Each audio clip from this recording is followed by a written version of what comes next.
ప్రకృతి వ్యవసాయంలో 18 ఏళ్ల అనుభవం. సేంద్రియ పద్ధతిలో పండించిన ఆర్గానిక్ బియ్యం, మచిలీపట్నం సన్న బియ్యం, 1 సంవత్సరం పాత బియ్యం, 25 కేజీల బస్తా కేవలం 1750 రూపాయలు మాత్రమే. మరిన్ని వివరాలకు సంప్రదించండి 7908679140. ఎన్నికల దగ్గరికి వస్తా ఉన్నాయి. గత ఎన్నికల్లోనూ రామ్ గోపాల్ వర్మ లక్ష్మీ సెంటర్ అనే ఒక సినిమాతో ముందుకొచ్చి రాష్ట్రం అంతా కూడా రచ్చలైపోయిన పరిస్థితి. ఇప్పుడు మళ్ళీ వ్యూహం అంటూ కూడా తెర మీదకి వస్తూ తెలుగుదేశం నాయకుల్ని కించపరిచే విధంగా ఆయన సినిమా తీస్తున్నాడు అనే ప్రచారం నడుస్తూ ఉన్న పరిస్థితి. ఆయన మీద కామెంట్స్ చేశాడనే ఒక ఇదితో కొలికపూడి శ్రీనివాసరావు ఆయన మీద హైదరాబాద్ నుంచి వచ్చి ఇక్కడ డీజీపీకి ఆయన కంప్లైంట్ చేయడం. సో ఈ అంశాలన్నింటిని ఎట్లా చూస్తారు అసలు ఈ వ్యూహం సినిమా? ఇప్పుడు కొలికపూడి శ్రీనివాసు అమరావతి రాజధానిగా ఉండాలని రైతుల పక్షాన నిలబడి భూములిచ్చిన రైతులు జగన్మోహన్ రెడ్డి ప్రభుత్వంలో 3 రాజధానుల పేరుతో 33,000 ఎకరాల భూములను కోల్పోయారని ఆవేదనతోటి ఈ ఉద్యమంలో తను కూడా ప్రముఖంగా పనిచేశాడు. అదే సందర్భంలో ఈ ప్రభుత్వాన్ని ఎప్పటికప్పుడు ఎండగడుతూ ఈ గత ప్రభుత్వాన్ని ఎండగడుతూ గతంలోనే రామ్ గోపాల్ వర్మ గారు ఆయన గతంలోనే చంద్రబాబు నాయుడు గారికి వ్యతిరేకంగా సినిమాలు తీయడానికి కారణం ఆ రోజునే ఆయన ప్యాకేజీ స్టార్.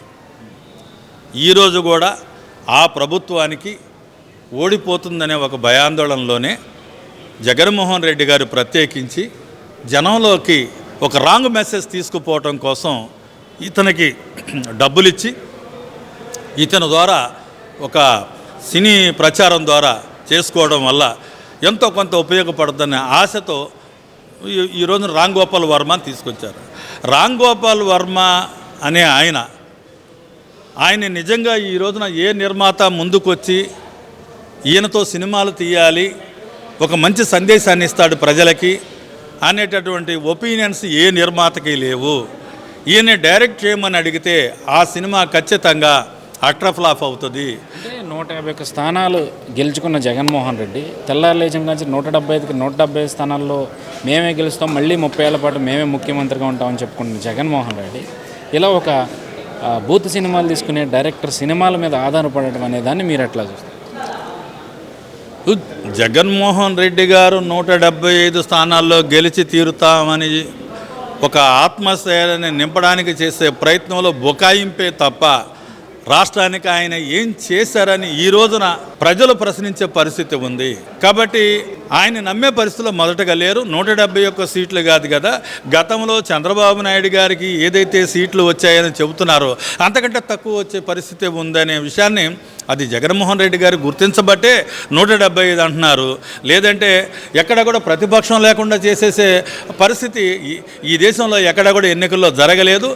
ఆయన వాళ్ళ ఎమ్మెల్యేలని ఎంపీలని ఎన్నికల్లో దింపడం కోసం చేస్తున్నటువంటి బుకాయింపే తప్ప వాళ్ళకు కూడా తెలుసు ఇవాళ సగానికి సగం కూడా రావు అనేటటువంటి పరిస్థితి ఇవాళ వైసీపీ పార్టీ శ్రేణులకు కూడా తెలుసు. కాబట్టి ఇవాళ ఈ డైరెక్టర్ ఎవరైతే రామ్ గోపాల్ వర్మ ఉన్నారో ఆయన బూత్ సినిమాలు తీసేది, ఆయన అమ్మాయిలతో డాన్సులు వేసేది, అవి తిరిగి సోషల్ మీడియాలో పెట్టడం అనేది అతని యొక్క వ్యక్తిత్వం లేని క్యారెక్టర్. అది నిజం చెప్పాలంటే అతనికి ఒక హ్యుమానిటీ లేదు, ఒక వ్యక్తిత్వం లేదు. అతనికి సినిమాలు ఎలాంటివి తీస్తే ప్రజల్లో ఒక మంచి డైరెక్టర్గా గుర్తింపు తెచ్చుకోవాలనే తపన కంటే కూడా ఎక్కడ డబ్బులు ఇస్తే అక్కడికి అమ్ముడు పోయేటటువంటి ఆయనకి డైరెక్ట్ చేయటం కూడా రాదు.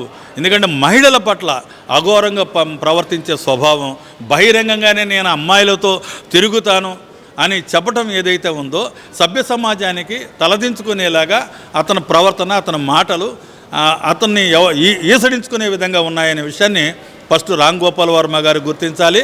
రామ్ గోపాల్ వర్మ గారు ఆయన డైరెక్షన్లో వైసీపీకి అనుకూలంగా నేనున్నానని చాలా స్పష్టంగా చెప్తా ఉన్నాడు. కాబట్టి ఆయన మాటల్ని ఒక డైరెక్టర్గా భావించాల్సిన అవసరం లేదు, ఒక హ్యూమానిటీగా భావించాల్సినటువంటి అవసరం లేదు.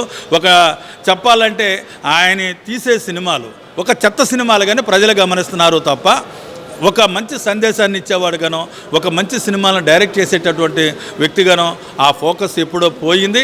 ఇవాళ ఎక్కడా గుర్తింపు లేక ఇలాంటివి తీస్తేనే గుర్తింపులోకి వస్తాం, ఉనికిలోకి వస్తాం అనే అభిప్రాయంలో ఆయన తీస్తున్న సినిమాలు తప్ప అది పట్టించుకునే పరిస్థితి కూడా లేదు.